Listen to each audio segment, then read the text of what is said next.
Irmãos, nós vamos nesse momento, antes de nós iniciarmos a nossa mensagem, nós vamos orar ao nosso Deus. Vamos agradecê-lo por tudo.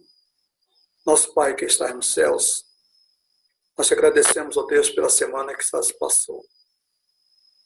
Agradecemos-te, ó Deus, pela experiência, ó Deus, que o Senhor nos proporcionou, a experiência de mais uma semana estarmos vivos, a experiência de termos Jesus ao nosso lado durante toda esta semana. E, ó Deus bendito, também nós te agradecemos, ó Deus, pelas vidas de todos os membros da igreja, pelas vidas de seus parentes, pelas vidas dos seus amigos, pelas vidas daqueles que estão distantes de nós, mas que de uma forma ou de outra também fazem parte do nosso convívio, do convívio dos membros da igreja. Obrigado por aquelas pessoas que também são muito próximas, estão se aproximando, aproximando da igreja, se aproximando de Cristo. Nós queremos pedir, ó Deus, também as tuas bênçãos para a vida deles, ó Pai. Ó Deus, venha abençoá-los, ó Deus. Abençoe, ó Deus, os idosos, ó Pai, da sua igreja. Ó Deus bendito, abençoe, Pai bendito, também, ó Deus, aqueles que estão enfermos. Abençoe, ó Deus, aqueles que trabalham, ó Deus, nos hospitais, aqueles que estão em contato direto, ó Deus, com esta pandemia, que estão correndo risco, que são funcionários da saúde, ó Deus. Abençoe todos, ó Pai. Venha protegê-los, ó Deus, para que eles continuem, ó Deus, a abençoar outras vidas. Ó Deus bendito, também, ó Pai, nós te pedimos por aqueles que estão viajando de trem, ó Deus, cuide deles, ó Pai, a tua proteção nós te pedimos. Pedimos-te, ó Deus, por aqueles que estão desempregados, pelos parentes dos membros da igreja que estão desempregados, pelos membros da igreja também que estão desempregados, ó Deus. Abençoe, ó Deus, estas vidas. Ó Deus, e permita, ó Deus, que os membros da igreja que têm o pão nosso de cada dia, ó Deus, possa, ó Deus, repartir o seu pão, ó Deus, com aqueles que não têm nada, com aqueles que perderam, ó Deus, essas condições dignas, ó Deus, de obter, ó Pai, o salário necessário para a manutenção de suas famílias. Venha abençoá-los, ó Deus, e abençoe, ó Deus, todos os membros da igreja, ó Pai. Nós te pedimos tudo isso, ó Deus, não porque sejamos merecedores, ó Pai. E agora, ó Deus, nós te pedimos, ó Deus, pela tua palavra, que será lida, ó Deus, daqui a alguns instantes e exposta aos nossos corações. Em nome de Jesus. Amém. Nós queremos pedir aos irmãos que aguardem um pouquinho. O Magal vai estar cantando e logo após o cântico do Magal, nós estaremos ouvindo a palavra de Deus. Após a palavra de Deus, nós queremos ouvir mais uma música que será proferida, mais uma ou duas músicas que será proferida pelo conjunto, pelos irmãos, e logo em seguida nós estaremos encerrando este culto. Amém.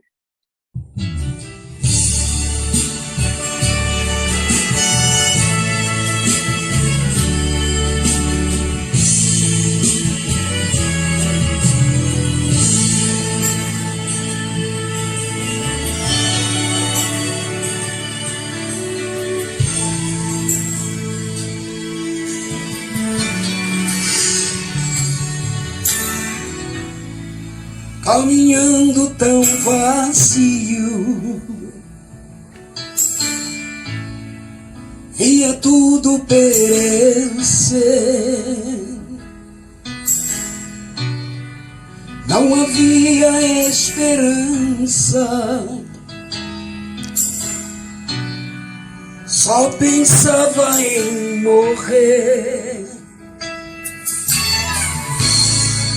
Nem amigos eu achava para me aconselhar. Encontrei em Cristo a vida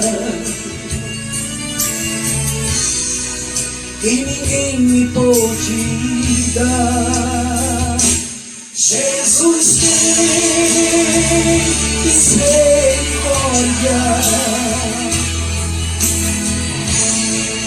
nele encontrei a paz.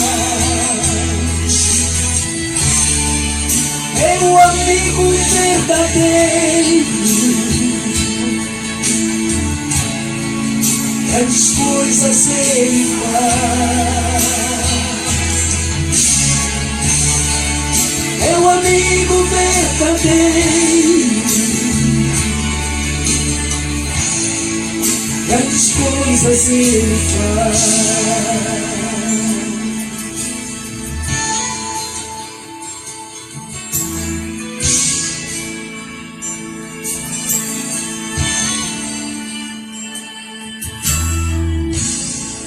Hoje falo com ousadia. Jesus Cristo vive em mim. Vou seguindo seu caminho. Minha vida não tem fim. Jesus Cristo está vivo, aleluia. Para o mundo a solução. Ele tem boca e fala.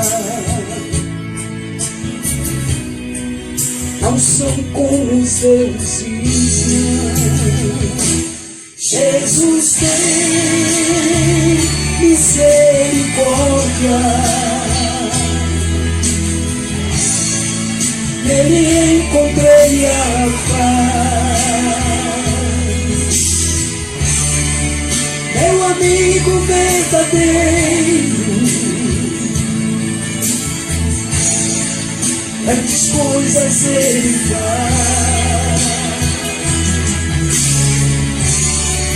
Meu amigo verdadeiro. Grandes coisas ele faz. O que eu sinto não se explica.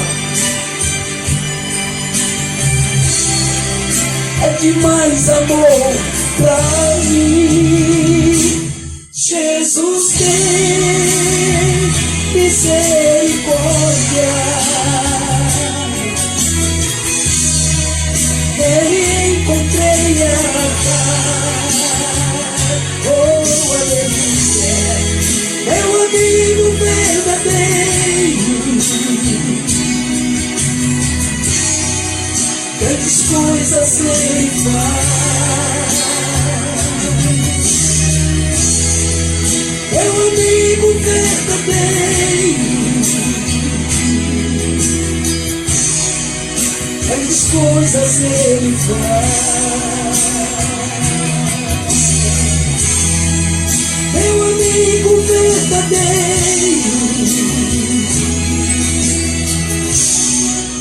Grandes coisas ele faz. Deus seja louvado. Grande é o Senhor que fez o céu e a terra. Saúdo a todos os irmãos com a paz do Senhor. Que Deus, na sua infinita misericórdia, continue a abençoá-los. Irmãos, nós estamos em mais um culto de louvor ao nosso Deus. E durante esse mês, chamado mês da família, mês de maio, nós estamos aí abordando alguns temas, né, próprios para a família. Domingo passado nós abordamos um tema e hoje nós abordaremos um outro tema também de muita importância, né? A família, um projeto viável, né? Família é um projeto viável. Nós vivemos numa sociedade praticamente em que muitas coisas que para nós são extremamente importantes, coisas que são caríssimas para nós, que foram nos dadas através dos ensinamentos da palavra do nosso Deus, essas coisas, esses valores têm se tornado praticamente como que obsoleto pela nossa sociedade.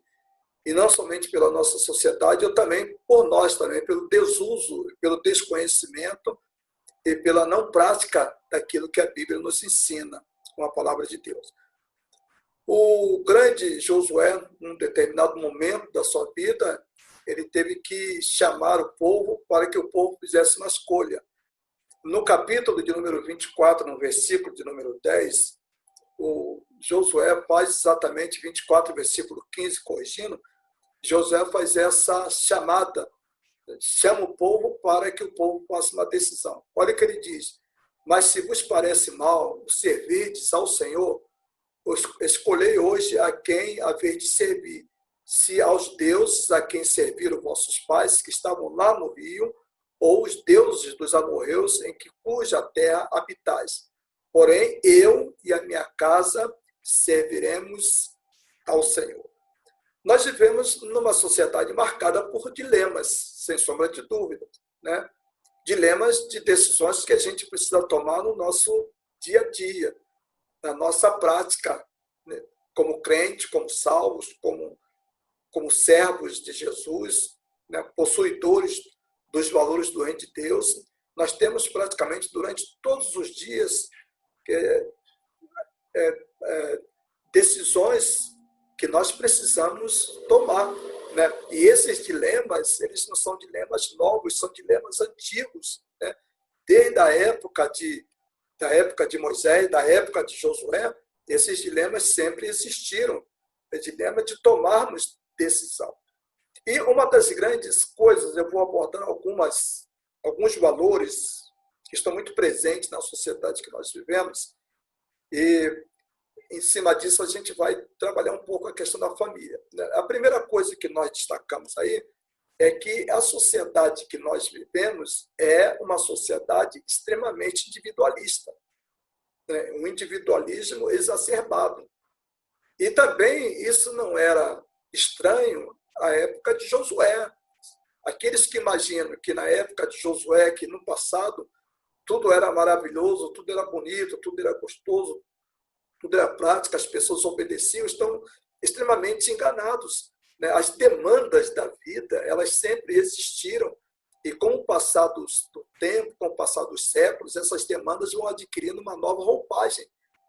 E na época de Josué também já existia isso. Ele disse: olha, eu e a minha casa serviremos ao Senhor. Eu não vou permitir, a minha luta é que o individualismo ele não predomine em minha casa, exatamente a palavra de Josué. Então, nós vivemos numa sociedade individualista. Nossos filhos, nós, como seres humanos, nós como crentes também, nós temos essa tendência de sermos individualistas. Isso já faz parte da sociedade que nós vivemos.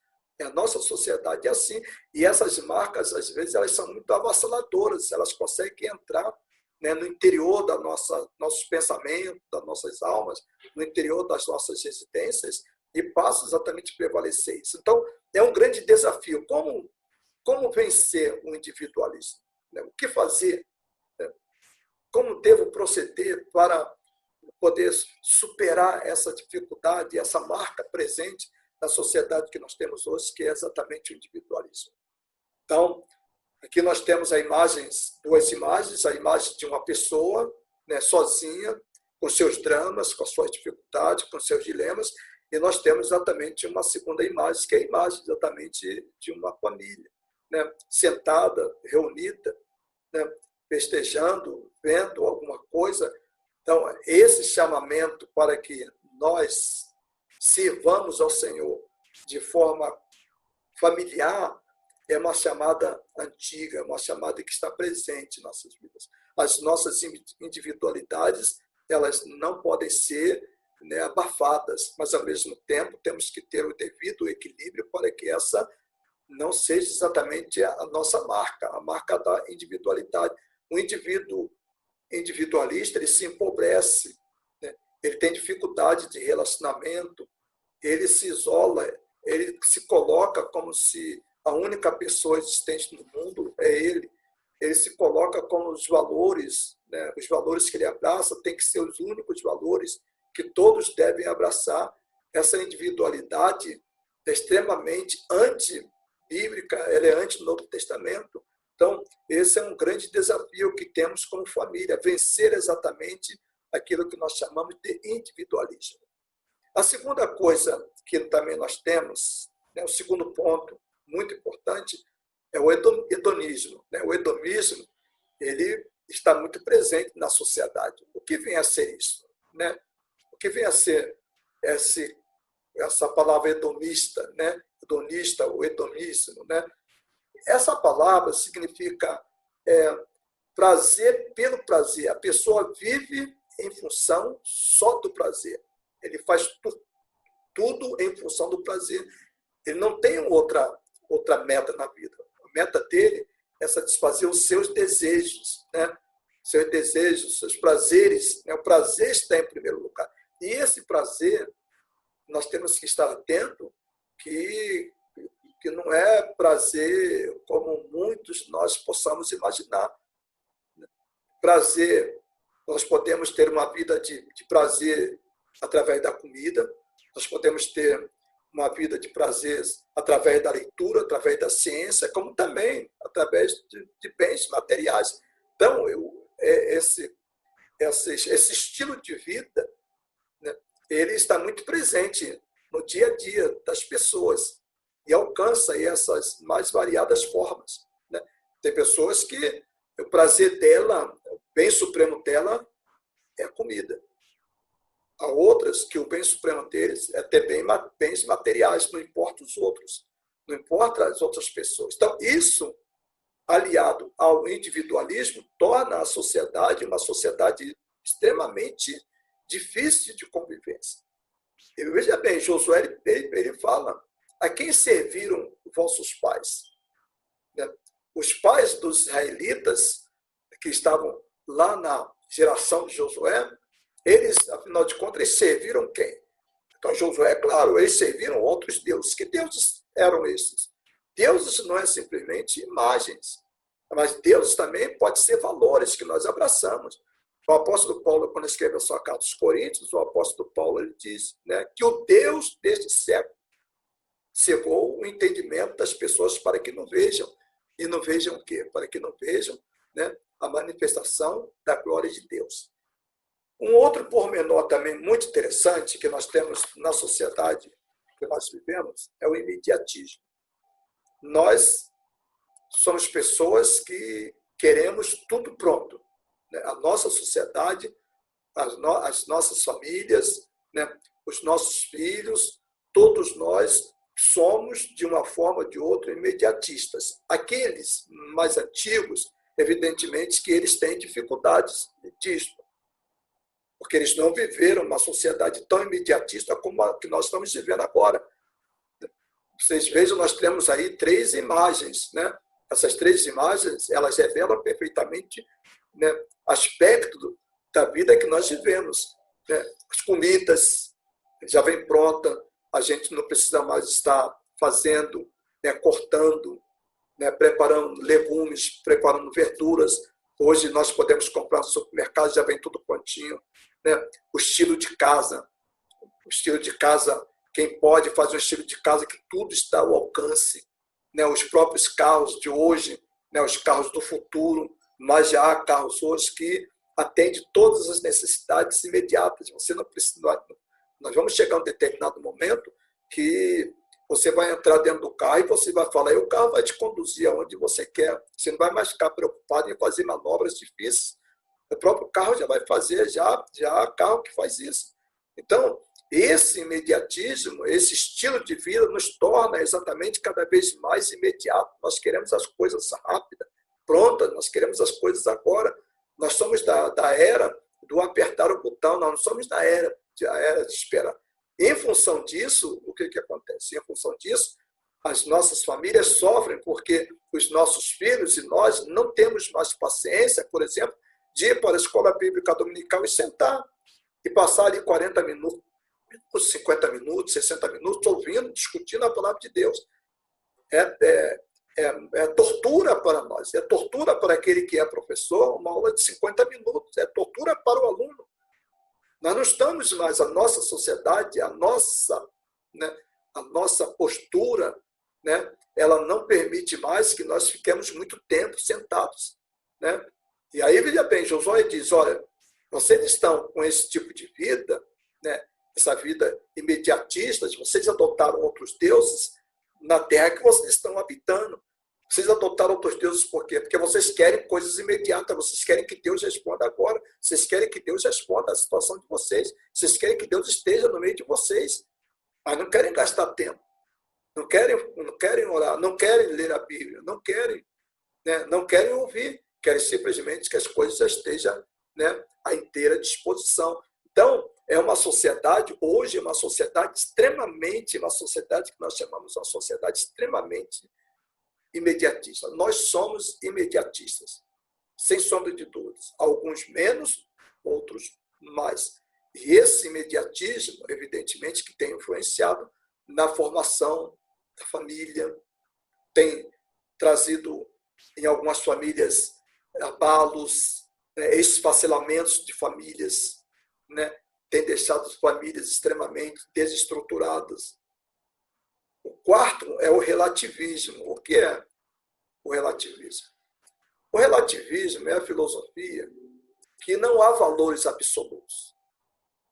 Não há valores absolutos. A internet, uma das coisas que a internet fez foi exatamente também, junto com outros ramos da ciência, foi exatamente tirar aquela noção de que existem verdades absolutas. Por exemplo, quem está fazendo universidade, que está na faculdade, sabe perfeitamente que hoje, né, o professor inteligente ele não pode mais dizer Deus não existe. Ele é professor de história, ele é professor de geografia, ele é professor de filosofia, ele não é teólogo. Então, cada ciência tem um pedaço da verdade. A ciência ela não é dona da verdade.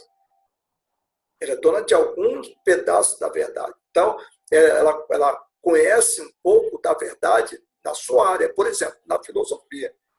Tem as verdades filosóficas. E essas verdades filosóficas elas são contestadas e não são muitas vezes aceitas pela própria filosofia.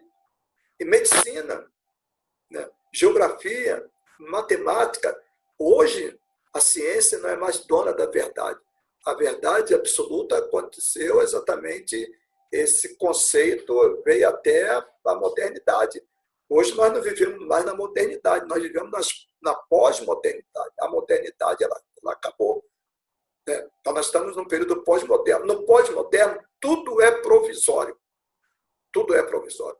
Então, as coisas são provisórias em todas as áreas. E também as coisas são relativas. O relativismo também está presente no campo moral, está presente no campo ético, está presente no campo religioso. Antigamente, a gente vestia a camisa da igreja. Hoje não. Hoje você não está contente com essa igreja, você vai para outra igreja. Porque você chega lá, você diz, lá na igreja não existe verdade absoluta. A primeira coisa que você vai dizer para você sair da igreja é que todas as igrejas estão certas. De que o que é importante é servir a Deus, não é questão de placas. Não é isso que nós falamos, não é isso que nós pensamos, é isso. O relativismo. E isso também entra no campo moral, na família. Então, pode transar, pode namorar do jeito que quiser, o namorado pode dormir em casa, pode. Então, que mal há nisso? Não é isso que às vezes nós falamos, não é isso normalmente que as mães também, muitas das mães também falam isso. Eles não falam enquanto não acontece com eles. Mas se acontecer com eles, eles vêm com esse relativismo. Não, hoje não tem nada e é normal. Hoje tudo é permitido. Então, o relativismo, tudo é permitido. Não existe mais coisas ruins, não existe mais coisas boas, né? Depende do seu ponto de vista, depende da maneira como você está vendo. E o relativismo ele é extremamente prejudicial à família. Extremamente prejudicial à família, porque esses valores eles estão impregnando, né, a nossa vivência familiar. Então, é normal, né, o pai com um filho pequeno de 7, 8 anos, né, se alcoolizar diante do filho. Né? Na sociedade moderna, no relativismo, o pai não é mais exemplo para o filho. O pai pode fazer o que quiser, ele pode até se prostituir, ele pode trazer até mulheres para dentro de casa, junto com a esposa, que não tem problema, isso é normal. Isso é o conceito do relativismo. E esse conceito do relativismo invade a família. Como é que estão as nossas famílias? Eu estava assistindo um sermão de um pastor batista, numa grande igreja do Rio de Janeiro, uma igreja de elite, e foi logo no começo do mês, e ele levantava essa questão: como é que estão as nossas famílias como crentes? As nossas famílias estão exatamente, abraçaram com todo vigor o relativismo, os valores.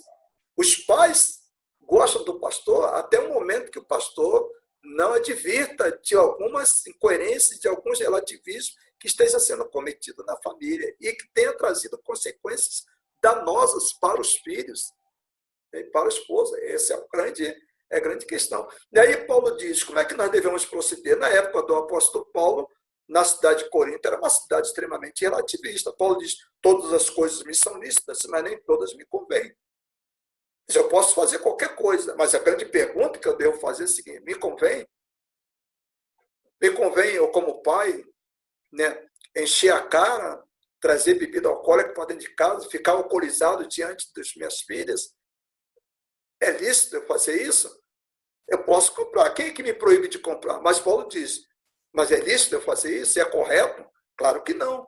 Então ele diz, todas as coisas me são lícitas, mas eu não me deixarei dominar por nenhuma delas. Quer dizer, todas as coisas me são permitidas, mas como família, eu não me deixarei dominar por algumas coisas que são extremamente prejudiciais à formação do caráter da família, à formação do caráter dos filhos. E esse relativismo, ele se espalhou, ele impregnou.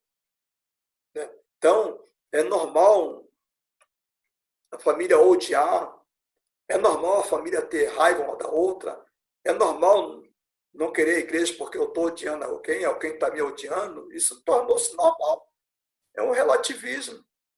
E isso, quer queira ou quer não, vai pesar e tem pesado profundamente na formação do caráter de nossos filhos. Que formação nós estamos dando para os nossos filhos? Que tipo de pais nós temos sido? Quais são os nossos valores? O que é que nós adoramos? Nós gastamos mais, investimos mais em coisas supérfluas do que investimos no reino de Deus. Investimos em vida. Então, isso é relativismo. E isso tem sido exatamente prejudicial. Nossos filhos estão vendo, estão acompanhando. Esse é um grande mal que nós temos na nossa sociedade.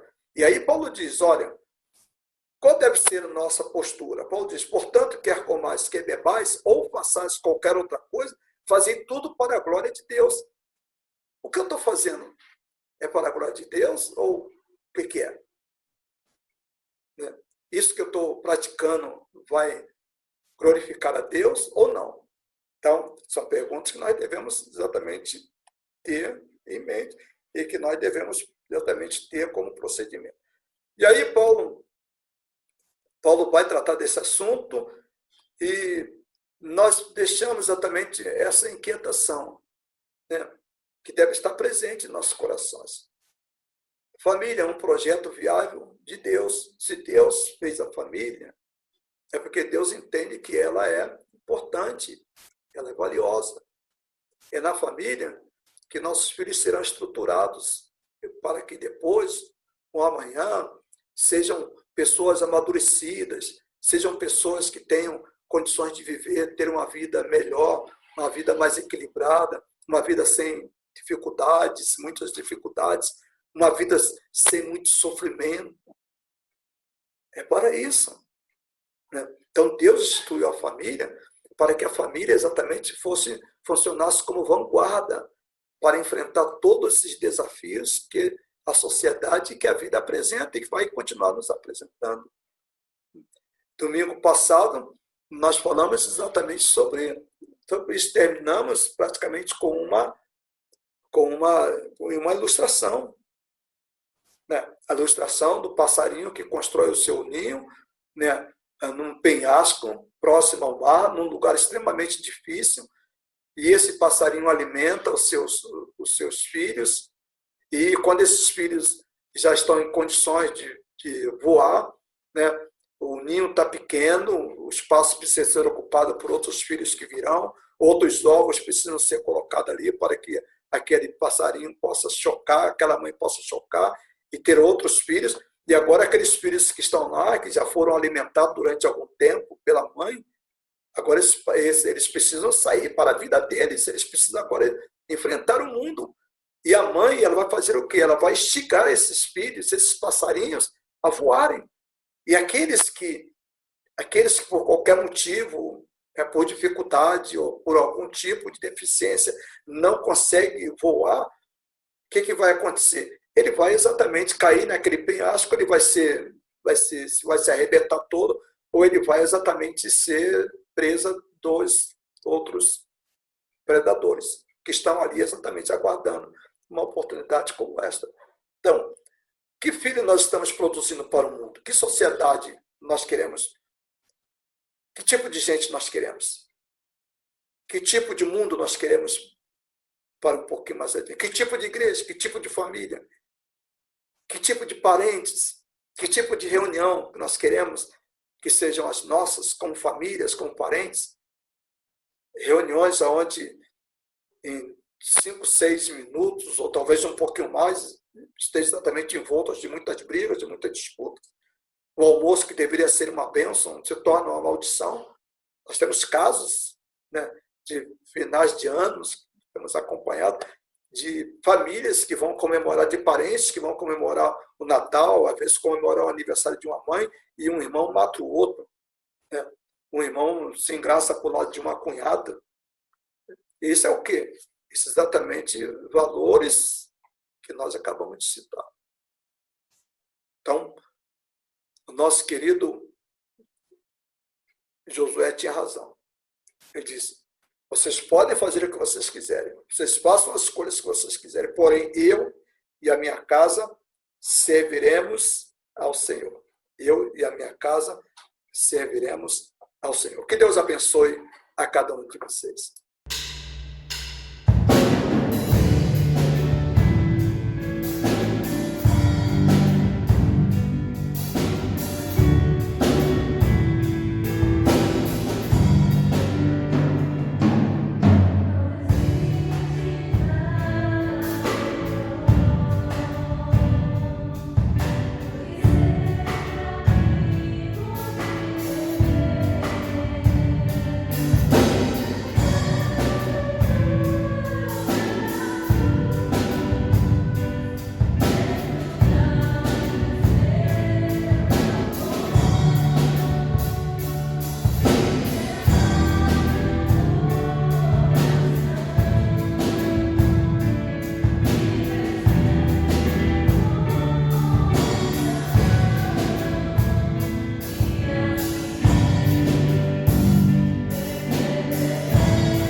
Irmãos, nós queremos agradecer a todos, que Deus abençoe.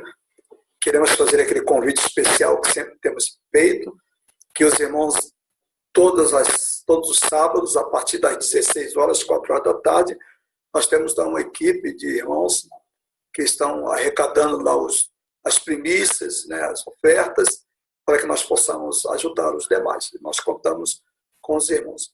Que Deus abençoe a todos e os irmãos fiquem atentos às nossas comunicações. Que Deus abençoe.